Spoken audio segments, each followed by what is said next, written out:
Yo, welcome to another episode of SwezzyFilmz Tv. We got a very, very special guest in the building. Let you introduce yourself, big dog. Hey, it's your boy King T from King T's Network, man. If you ain't following, y'all sleep. Yes, sir, man. This is a very, very important interview to me, man, because this is basically the guy who helped me start my next venture on my 10-year run, man. It's in the next 10 years, man. We're going to talk about that a little bit later, man. But first thing first, well, actually where you came from, where you grew up at. Okay, so I was born in Ravenna, Ohio, about 45 minutes away from Cleveland. I moved to Cleveland when I was 13. Went to John Hay. Shout out to all my Hornets. And graduated from a CMSD program. Okay. Most definitely. So how did you like it growing up in John Hay? So it was a big jump. It was a big difference for me. So I grew up in an I was born in basically an all-white area. Ravenna. So it was really me and 4 other black kids in my whole school when I was going into middle school and stuff. So coming to Cleveland for high school, it was literally the opposite. I had 4 white people in my whole school. So it was a complete switch, but it was something I had low-key dreamed about since I was little, because I just always wanted to know what it was like being around my people. Right. So when I got there, I was very excited, very like happy, and then I just reality hit, and like you just realize like your people, like just because they're your people, they not always your people. You know what I'm saying? So that's kind of was the big kind of shock for me. Okay, so was it a big difference transitioning from dealing with a predominantly white school to a predominantly black school? Absolutely. The only thing that wasn't different was Mr. Weber. He was our principal, so he kind of resembled all the principals I used to know. Right. But as far as culture, how they deal with like adolescent like behavior, it's completely different. How they talk to you, how they respond to you, how they treat you is completely different. Can you explain some of the differences? Yeah, absolutely. So in a general sense, in Ravenna, they believe in you. They believe that whatever you want to do, you can do it. Like it makes no sense not to. But also, just being a small city, they're not used to people making it. So basically, it's like, go do anything you want to do, even though we don't think you're gonna do it. Right. Because you're gonna be here for the rest of your life. Just be happy. Might as well. The biggest difference for me in Cleveland was, it's people that made it. And it's people that's doing big things. And with that comes envy, jealousy, greed, but also aspiration, motivation, determination. So I got a lot more motivated when I got out here. I've always been a motivated, self-motivated person, but when I got out here and I saw how possible it was for my colored people, it just took me to a new height, because it added on to what they had already taught me, which was you can do anything. So they were preaching that even though they didn't believe it, and then I took that and it was something that I brought up here and I truly believed it. So that was probably the biggest difference. And then like just specifics on how they treat you. They don't treat black kids well. They don't treat black kids well in general. And this is not Ravenna, this is not Cleveland, this is in general. But when it's a lot of us, they generalize us. They generalize us. So what I've seen in Cleveland versus Ravenna was if you were elite in Ravenna and you were black, you were praised. If you're elite in Cleveland, you're really average because everybody's kind of good. You know what I'm saying? But then they want to bring you down so you don't feel as elite as you really are. So I say that to say, like my sister, she went to Harvard University. Straight out of CMSD, straight out of John Hay.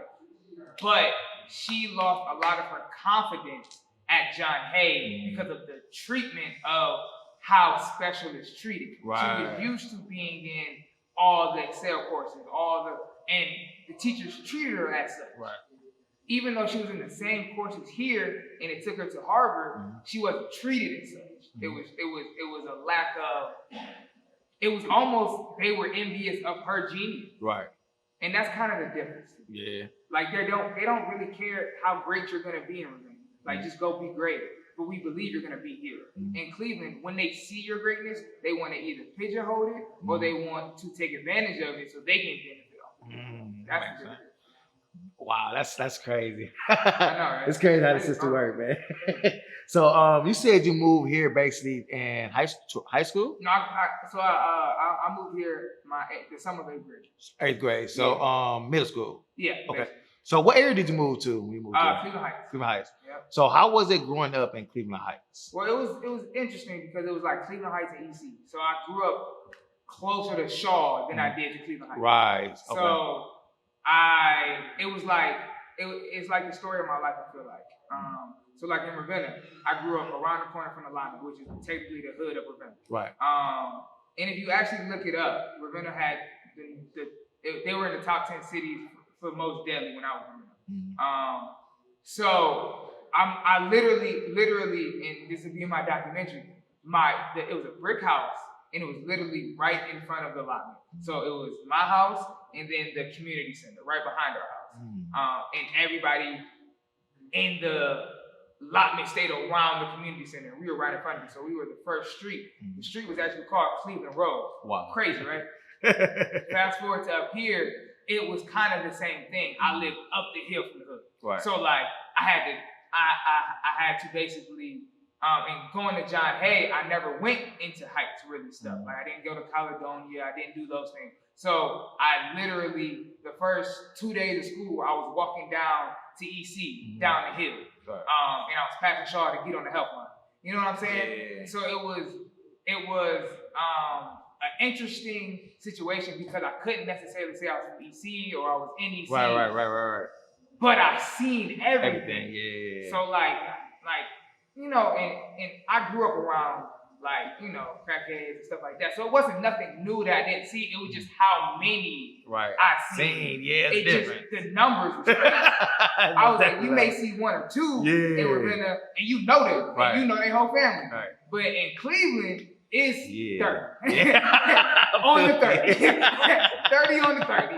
That's the thing. So yeah, that to me, growing up in the Heights, I just call it I was always up the hill from everything. So I was able to balance it all. Right. I was able to see, but not have to be a part of. And then when I was, you know, had those moments, you know, we all have those moments where you have those moments where you could join or you could be a part of it. It was like there was no reason for me. Right. I mean, I have to be able to be down here, but I don't have to be down here. You know what I'm saying? So it was like I always had my own thought process, even through it all. Right. So that's kind of good. All right, that makes sense. So, college. Which college did you go to? I went to North Greenville in South Carolina, Division II, played college football. Okay, I was just about to ask that. Play college. What position did you play? Running back. Did you win any championships or any titles? So my freshman year we won our conference championship. Okay. Got a ring for that. Should be wearing it. I usually do. Right. And my junior year, we went to the basically like the Final Four of the D2. Right. So we went to like the Final Four. I got to experience like kind of what D1 athletes do, like as far as flying in the jet, you know, this is kind of the dopest story I had. As far as the traveling and stuff. So we went to this hotel, and it was my junior year. I never started, but I was playing a lot, and I always was playing or whatever, but I was never like the guy. Right. So, you know, like when you go somewhere, like the people who are supposed to be, they get the good stuff. Right. So I was like, man, I'm gonna just be with whoever I'm with, we're gonna kick it or whatever. Tell me why. We got to the hotel, they gave my room, and they messed up my room and gave me a presidential suite. So I had a presidential suite with a room with a presidential room next to it. Oh, boy, it was so that was probably my funnest. I brought my people up, like we had robes and everything. I know like, that's right.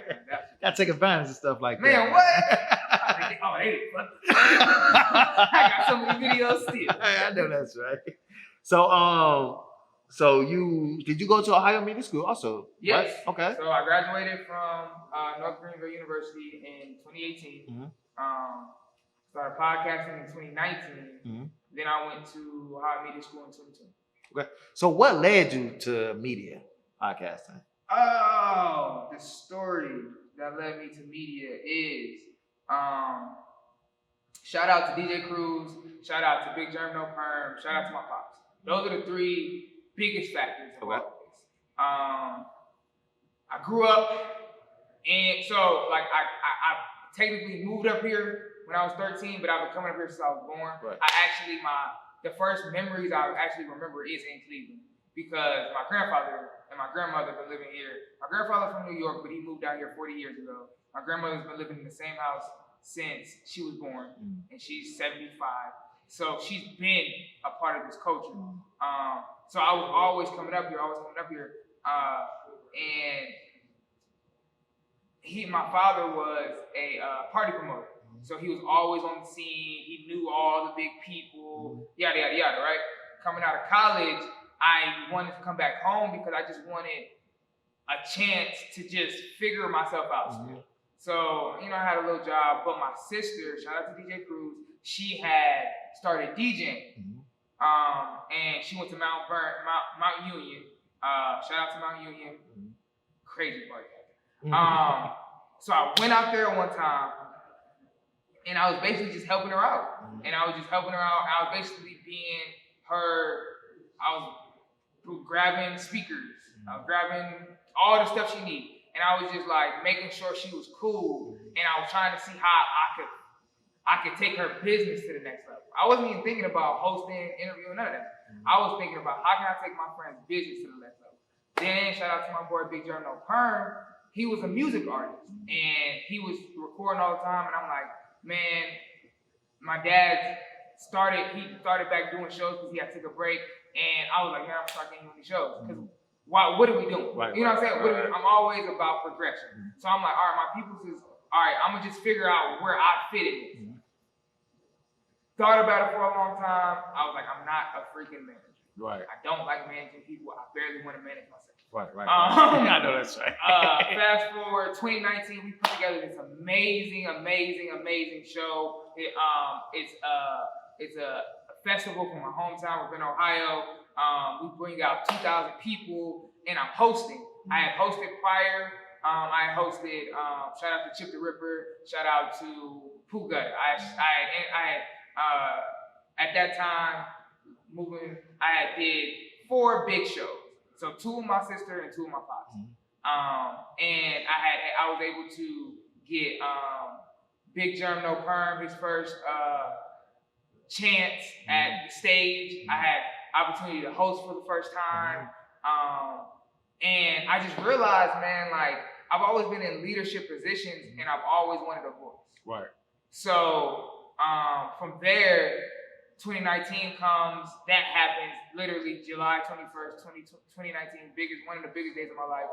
The next day, crazy, me and my girl, we break up just because I was just in a mood that I couldn't figure out and I couldn't shake it. Fast forward, I believe it was 19 days. I quit my job but in those 19 days, I'm like writing shit out. And I'm like, man, I got 2 ideas. I got Life of an Ex-Athlete because I played ball for 16 years, and somebody got to hit this. Right, I know that's right. Then I started this interview show called Couch Talk, and that started from YFL Kelvin. Shout out to YFL Kelvin. He was signed to Def Jam at the time.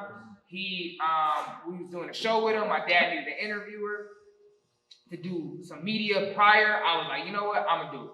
I was already hosting the show, so I was like, it makes sense. Never did an interview before in my life. Literally stayed up all night writing up questions. If you go back to my YouTube, the King TV Network, it's the first ever video I ever put out. I I'm looking at the joints, talking to him, looking at the joints. I'm like, hold on real quick. I'm shaking. It's all types. But that started it. Because then I was like, man, I could do it. And the thing about it was, at the end of the interview, he was like, man, you've been doing this for a while, ain't you? I'm like, yeah. But I didn't tell him that until 3 years later, and now I'm here. Right. So it was just like, that's kind of how podcasting and interviewing for me got started. Okay. So how did you feel after doing your first episode? Yeah. So after that first interview with Waffle Cup, I knew it was possible. Mm-hmm. I knew it was possible for me to like make people feel important. Right. That's where I started. Because I had always been watching interviews my whole life, and I never cared about the views. I was like, okay, what information did I learn about my favorite artists? Right. You know what I'm saying? So for that, I was like, okay, it's something I can become obsessive with. Right. So that's what happened. Mm-hmm. So I became obsessive just like I did with football, and just was like, okay, I just got to interview as many people as I can. I got to do as much research on interviewing stylistically as I can. I just became like, I wouldn't even say a nerd because I hate studying, but like I became obsessed. Like I'd already watched every Breakfast Club interview you can think of, but I started to rewatch them. Yeah. I started to study why they were saying certain questions. I started to study how people felt when you asked them certain questions, how people react to responses, shit like that. Boom. Fast forward to the King TV Network. We started in 2021. Shout out to all the Royal family. My first interview there, I was so ready because I had done so much research, so much da-da-da-da. But what was funny is, shout out to M Stacks, I didn't even want to do the interview that day because it wasn't the King TV Network. Right. It wasn't ready. I was just doing it because it was something I felt made me feel good. Right. He had hit me up. I'm like, bet. We set it up. 3 months later, I realized, and this is shout out to my ex, because then we end up getting back together. But shout out to her. Be like that. She was like, and I never, shout out to Sweet, because I've never told nobody this. She was like, why don't you just use your name? Because I was already going by King T, but I had Couch Talk, and my YouTube channel was actually King T All In. She was like, why don't you just use your name? I'm like, 3 months later. 3 months later. It's the King TV Network. So that's kind of how everything started to transpire.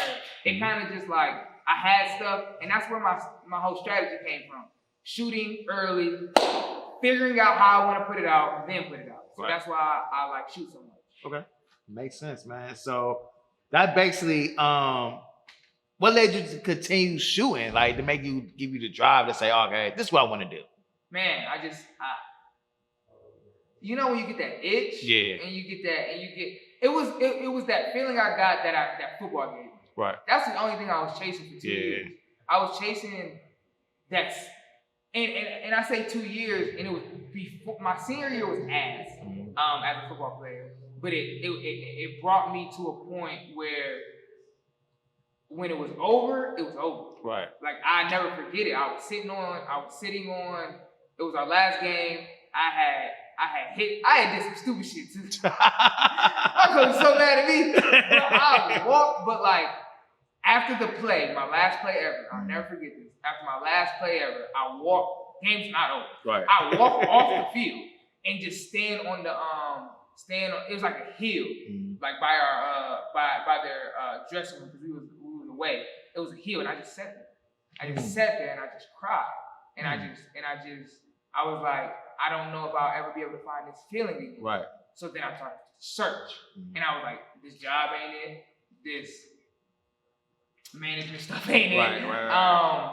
But when I speak, when I host, when I control the crowd, when people are, we had did this show at my old middle school, and it was little kids, and when I realized I can relate to anybody, I was like, shit. So then when it came to interviewing, and I interviewed about 40 people, and I was like, man, I'm relating to every one of these. Like, yeah.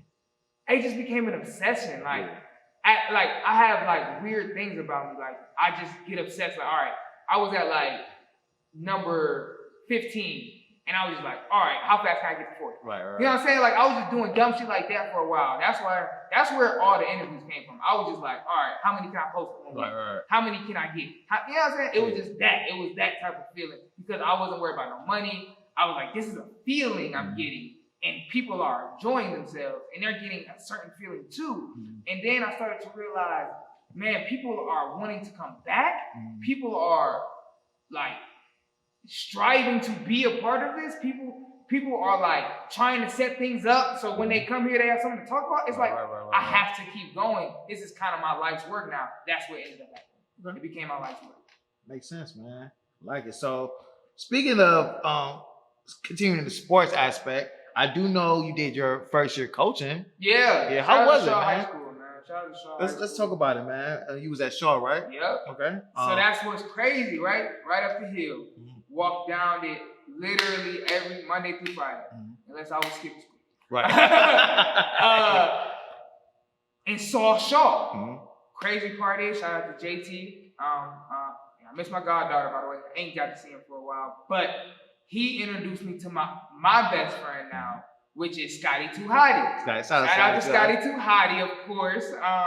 He went to Shaw. Okay. But we lived right next to each other. Okay. That's how close. You know what I'm saying? It's so hard to like really explain. Like, yeah, I was technically in Cleveland Heights, but if you actually go two houses down, that's technically EC. I was with the Shaw. Right. You know what I'm saying? So it's like, but at the same time, I went to John Hay, but I didn't go to either of them. So it was like I was not a part of any of that, but I was still in it. So it was just weird. So fast forward, Shaw, right? I used to practice on that field. And nobody knew me. Like, I used to practice on that field on Saturdays because that was the closest field to my house. And to come back, and then my old coach from John Hay asked me to coach at Shaw. I'm like, man, like, what is happening? Right. And it was one of the most roughest, but like most fulfilling things I've ever done. Like, I sacrificed money, time, like opportunities. But the kids, like, they took to me. Right. And I took to them. And, like, yeah, I had some, like, we had some, like, back and forth, but I also was picking up, like, a few of them every day. You know what I'm saying? I was taking them home. I was making sure they was cool. Like, it was the coach I wanted. And that's what I got with, shout out to Coach Parker, that's what I got, but he wasn't my coach. He was quarterback coach. So he was always with them, but that's the type of coach I wanted on my side. Right. So I just wanted to be the coach that I always wanted. And from that, I felt like I helped that coach. I truly do. I felt like I helped them understand how to lose, because you got to know how to lose to be a great winner. You can win and be an ass winner. Like, you could, you suck. That's not how you win. But how do you lose? They didn't know how to lose. They would be frantic. They'd be crying. They'd be mad, they'd be cussing. I'd be like, lose with grace, lose with respect. Because at the end of the day, they had to respect you while you was out there. They didn't just come in and take the L. They had to come take a, you know what I'm saying? They had to come take the W. You didn't just lose. They took the W. That's just what it is. And it's okay. So that was probably the biggest thing for me, was like keeping up the morale. It took me back to Ravenna, really. It was only 17 kids, you know what I'm saying? 15. No, okay. On the official roster, it was 32. 15 kids would come to practice. Wow. You know what I'm saying? Like, back in Ravenna, like when I was little, I had one team where we had 50 plus people. I had another team, it was 12. Wow. You know what I'm saying? I played every single down. That's why when I went to high school with it was so easy for me to play every down. Transition. So but for them, they didn't know how to do it. They didn't know how to be in shape. They didn't know how to like manage their bodies. It was a lot that I couldn't do in just 1 year. Right. But it was a lot that I saw that was like, man, like these kids got so much potential. People just don't believe in them. Right. So that was kind of my experience with Shaw. Okay. So you was a wide receiver coach, right? No, I was the linebackers and technically the running back coach, but I was really the assistant OC. Okay. switching lanes real quick. Directing. Yeah. Okay. What got you into directing? Man, shout out to Marquette Williams. Okay. I had never thought about directing before in my life, but I've always been in leadership positions. Okay. So it was one of those things that was kind of like seamlessly for me. I feel like it was just, once I know what I'm doing, I can direct it. Okay. You know what I'm saying? Right. And I know how to talk to people, so it's not like I'm going to talk to them in a way that they can't get it. Right. And I think that's the biggest thing about directing is knowing the end goal and getting the best out of your people. Right. So for me, it was just like, oh, this is something. Now, is it something I've always wanted to do? No. Right. But is it something that I want to do and will do at a high level? Absolutely. Because it's something that fits me. Right. So can you speak on some of the projects you directed? Yeah, man. Shout out to Ket. I directed his first video, Toxic. I've done some co-directing work with Marquette. And you know that bag is still growing. I produce, you know what I'm saying, shout out to SwezzyFilmz. You know what I'm saying? We produce the best podcast in the city. So I get to direct what I do, but like at the end of the day, the big projects will come when my network is stable. Okay. So I'll be able to fully give to another project. Okay. As we switch lanes again, as you spoke about the dopest podcast in the city. He's gonna kill my back. And my stories. Right. Speaking on the dopest podcast in the city, man. Yes. We did win an award for it. Ooh, come on now. Talk about it. Shout out to the Hall Entertainment Award. Yes. Shout out to Andrew Lloyd, Dre Day, Ayo, Long Live Box. That was a big moment for us. Yeah, explain that experience. Getting nominated, then actually winning, man. Yeah. Explain emotions and everything, the whole process you went through. So it's like a 2-year thing, right? So like 2021, because I won in 2022. Yeah, in 2021, I had started grinding with the King TV Network, and I actually did my first show with Andrew Lloyd with Currency in Akron. And that kind of catapulted my live event stuff. Fast forward, and I dropped probably before that first, in 2021, that first, the 9th annual Ohio, I probably had dropped like 10 to 20 interviews prior to that time, and I wasn't even a thought for anybody. Right. Except for Andrew Lloyd and Dre. They actually nominated and presented me the upcoming media outlet award. Right. In 2021. That cultivated that moment took me basically to the next year. Right. So after that moment, I was able to secure an interview with Andrew. And I secured that interview right after his Ohio Entertainment Award. So it was a big thing. Then I just started going after it. And when I say I started going after it, man, I tried to go after people I felt had something going for themselves. I wasn't never looking for the biggest people in the city, you know that. But I was always looking for some people who cared and who had shit going on. Right. Boom. Going into 2022, I was like, fuck that. I'm going to be on this nomination. Right. And I'm going to win it. Right. So I started interviewing, but I didn't drop I dropped my first interview on February. I dropped my first piece of content February 28th, 2022 to start the year over. Because I stopped on 26, interview 26, and I took two months off just to, figure out what the fuck I want to do. It's the new year, you know how that shit goes. And then I dropped this other piece of content on February 28th. Shout out to the Black Culture. We are the Black Culture. Then from there, March 4th, I dropped Fully Focused interview. And I haven't stopped dropping interviews since. Right. So from there, I just was hungry And over the summer is what I feel like really catapulted it because I was dropping 2 a day. Right. I mean 2 a week. We was getting bigger and bigger people. The movement was moving, and it became undeniable. So I was at, cause I'm at what 107 now. I was at like 80 something before that show even before the nominees even came out. Right.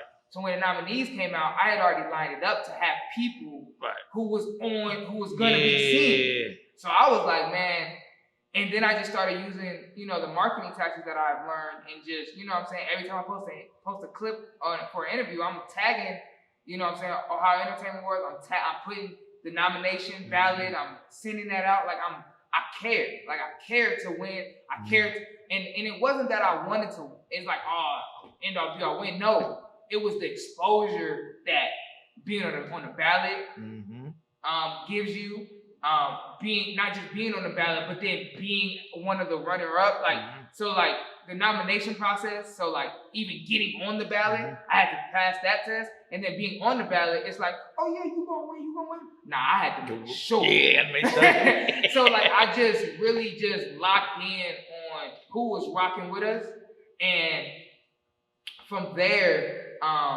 Just tried to give the best content I could.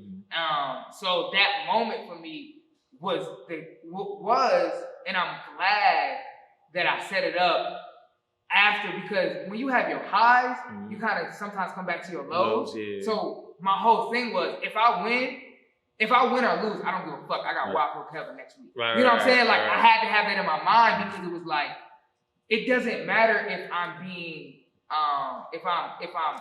if I'm the best to y'all, I know I'm killing it. Right. So I can't let that deter me. So whether I win or lose, it's gonna motivate. Right. And I won. And you won. So when I won, it was like it's easy for me to get motivated when I'm the underdog, bro. It's been my whole life. When people don't believe in me, bro, I do great. Right. It's when people believe in me that I have to remember that moment where nobody knew who I was, where I walked in here last year and nobody could say my name. Right. But then, and this is even bigger than the actual interview. I was actually the red carpet host, right? And I had people lining up waiting for me. Right, as you win it. Bro, when I tell you a year can change your life, J. Cole was bullshit. Right. Like 1 year can change your life. Like if you put in that work, 1 year can change everything because. I went from, I got nominated, I got an award, and I got on stage, and that's when people started to notice me. I had like literally four people in the crowd that I had interviewed at that time. Fast forward to 2022, I had interviewed probably 70% of the crowd. That's dope. That was artists, you know what I'm saying? That's artists in entertainment, not the family and stuff, but like that was actually there for something. I had interviewed probably 70% of them. That's dope. But prior to getting the actual award. So it was like, man, that's what I equated to, man. Like, man, it was hand in hand. It was hand in hand. It wasn't nothing like, yeah, we did a lot of social media work, but it was hand in hand, bro. So yeah, that's kind of I kind of got away from the question, but that was the feeling all year. It was an all year thing. It wasn't like, oh yeah, I have a chance when the nominations come up. I'm trying to win from January 1st. I know that's right. So let me put the plan together. So I'm pretty sure you're trying to win next year too. Man, what? We gotta go on a run, bro. I know that's right. Okay. That's for all you podcasters out there. Hold on. Start my phone back up. This is for all you podcasters out there. If you think we are letting up anytime soon, if you think that you're gonna just out here take the spot that took me a very long time, a lot of sacrifices, a lot of different things had to occur for this to happen. I do not take that for granted. I do not take that lightly, and you have to come. I'm telling you, you have to come with it. Gotta work hard. I got my boy SwezzyFilmz. Hey. I got Step Too Hard Productions. I got Pro Photos, and I got all these people. I got Studio Zero. I mean, look, at the end of the day, and I say this with the most kindness of heart, man. Find you people who care about you because they will help you get to that next level. I agree. So, what's next for King T? Man, what's not next, right? Man, we're gonna still keep killing them with this interview stuff, but that's just and I tell people this, and I don't really say it on camera too much, but that's just the first piece, my boy. Like, y'all gotta understand, like, I have four different podcasts on my platform already. I don't record them right now because it has to make sense. Yeah. But they're all there, they're all established. But the interview show did the best. Mm-hmm. So you name the ones, all your different platforms, right? Yeah, so I have the Royal Interview Series. That's what y'all see every week. That's with all the different interviews, all the different people that want to. And for people who may not know what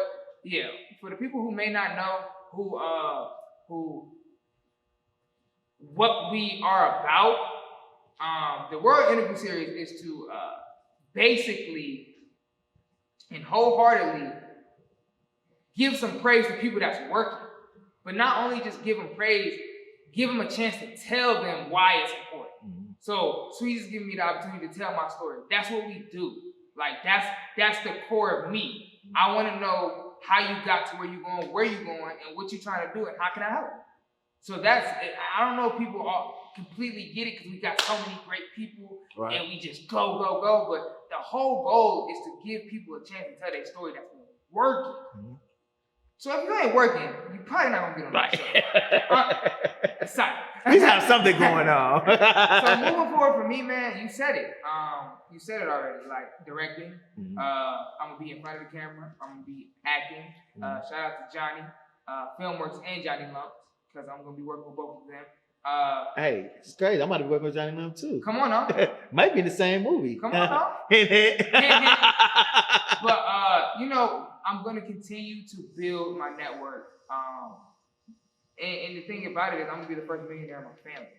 So that's what's next for me, is to be able to handle that. Is to be able to take that responsibility and that opportunity and blow it out the water. Whether that's film content, live events, everything, man. Like when you talk about just the network, okay, boom, I'll break it down. In the 4 shows I have is the Royal Interview Series, I have the Royal Review, I have Life of an Ex-Athlete, and I have a new one, and I'm not telling y'all what that is. Actually, I will. It's called King T. It's called the King T Podcast, and that'll be coming later down the line. But it's basically a chance for me to give y'all a glimpse of what I be thinking about every day. Mm-hmm. So like how I get to where I'm going. Anyway, but from there, you know what I'm saying, we're gonna have books, we're gonna have programs, mm-hmm. we're gonna have merch, we're gonna have, we're gonna be a full-fledged media mode. Like I'm gonna be a media mode. So that's my goal as an individual, but for the company, it's gonna be a multimedia platform, but not just a platform, a entity that can grow others. Right.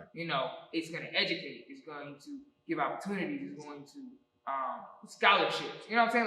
Like I'm gonna be in the schools. Like these all of these things are going to be a part of what I'm doing. So like my whole goal in life is to take control of my life. Mm-hmm. And I started to do interviews and I started doing content because I wanted to be able to do the things I like to do and get paid to do it. Right. So like I'm interviewing great people, but I'm also connecting with them. So we partner with stuff that they do, whether it's events, whether it's different shows, whether it's different. And my whole goal in life is to do that. I want to sit down with large industry leaders and be able to find a deal that works for both of us. Right. So now I'm partnered with Apple, I'm partnered with Nike, I'm partnered with the NFL. My biggest goal in life is to partner with the NFL because I felt like I should have been there anyway. Right, facts. You know what I'm saying? So it's like those things, like, man, just elevating and just bringing as many people as I can with me. Okay.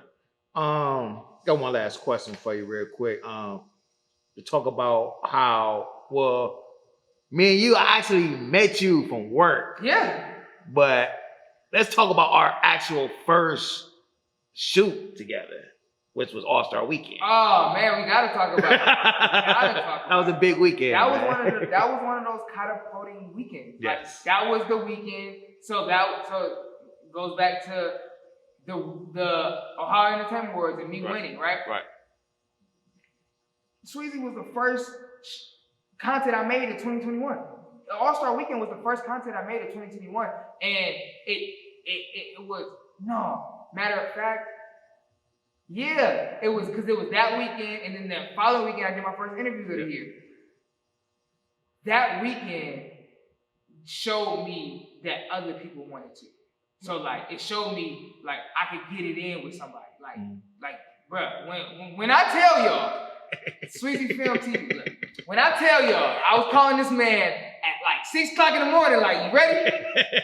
3 days in a row, bruh. He ain't asked for $1. And even though I still gave what I could give, it was the oh, we can go grind. Yeah. And that's all I need. I need people who willing to grind with me because it's gonna be a grind. So that All-Star Weekend to me just taught me so much about, you know, like what it looks like to have somebody that's going to really do. Right. You know what I'm saying? Really do it. Because the thing about this thing and the thing about media and the thing about being a leader and being who you leading if there ain't nobody around? Right. You know what I'm saying? What are you doing if ain't nobody there? So it's like that for me, that weekend, and I go back to that weekend a lot,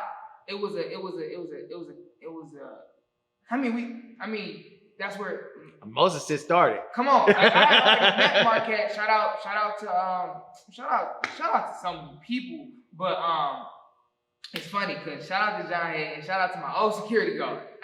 Shout out to Reed. We was at a show. We was at the Rocket Mortgage. Shout out to Ray Jr.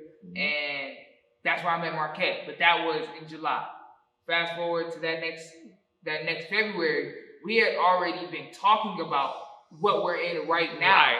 So now. I was like, I got this guy, and this guy happened to be SwezzyFilmz. Yes. You know what I'm saying? So it was like that weekend was a major weekend. Yes. Like it'll go down in history, of course, in Cleveland. I mean, it was an All-Star Weekend, but it'll go down in my history as well. Mine's too, because that's the weekend I met Marquette. Yeah. Weekend I met Johnny Filmworks, who I also work with. Yeah. Met a lot of dope people. Yeah. Andrew Lloyd, I met him that weekend. I met a lot of dope people that weekend, bro. Yeah. I was grateful our future in the whole, like, in the city as well. I mean, that weekend changed the trajectory of our lives. Yeah, but it did. Like, for real. If we didn't go outside that weekend, a lot of stuff wouldn't have happened. Right, and we was outside. I mean, man. I'm talking about from early in the morning to late night. Every day. Crazy, every day. I mean, from dusk to dawn. Yeah. We did not go inside, and we literally went so hard we missed the last day. Yeah, that's how hard we went. Like, where we was like Sunday, we was like, we got enough content. Bro, we don't even know where to go. We went to 21 different events that weekend, bro. We did. I had tried to set up that weekend so crazy. Yeah. We ran into Doughboy. Right. We ran into everybody. Doughboy, we say Shaq and them downtown. Shaq downtown. Like that taught me so much. Yeah. And it taught me like I gotta do it again. Yeah. Oh yeah, we bring it back. So let everybody know where we can reach you at. How we can find you. So if you're not already subscribe to the King TV Network on YouTube. That's the King TIF Network on YouTube, all one word. That's the same thing on Instagram. The King TIF Network. You can also follow me personally at _King TIF. _King T. And I also have a media platform, TKN Media. That's the King TV Network Media. TKN Media _TKN Media. And you'll see a lot of different content when it comes to outside interviews, when it comes to upcoming events that we're going to be a part of, when it comes to recap videos, and you're going to see a lot more. Like we're building out our partnerships. Shout out to Johnny Filmworks. Shout out to so many others that have reached out and we've talked things through about how we're going to build, man. So if you want to reach us, just reach us. I got 3 handles. That's all on Instagram. Get those. We are on TikTok, the King TV Network, YouTube, grab that, the King TV Network, and that's really the main 3. Go ahead, grab those. You can find me on Facebook, but I wouldn't if you don't have to. Right. I wouldn't if you do. But if you do, hey, we are up there, the King T Network, the Lil T, Hughes, you can look me up, whatever. I ain't tripping. Yeah. All right, man. Well, I appreciate you for coming out, man. This is probably gonna be one of my biggest, maybe, interviews. I'm thinking. We get it in. They gonna watch for sure. Yes, sir, man. I just want to say thank you, my brother. Oh, no problem, man. Thank you for letting me set this thing off. I hope I didn't talk too much. No, you good. I gave a little insight on, you know what I'm saying. That's why we're here. We need to know who you is. You always on talking to everybody else. You know what I'm saying? We gotta know who you is, man. Who's the person that's interviewing everybody, man? Hey, there you go. That's gotta be the title. Right. Who's the person that's interviewing? Right. Who is this guy? King T. King T. Yeah. We out, big dog. Another episode. It's a wrap.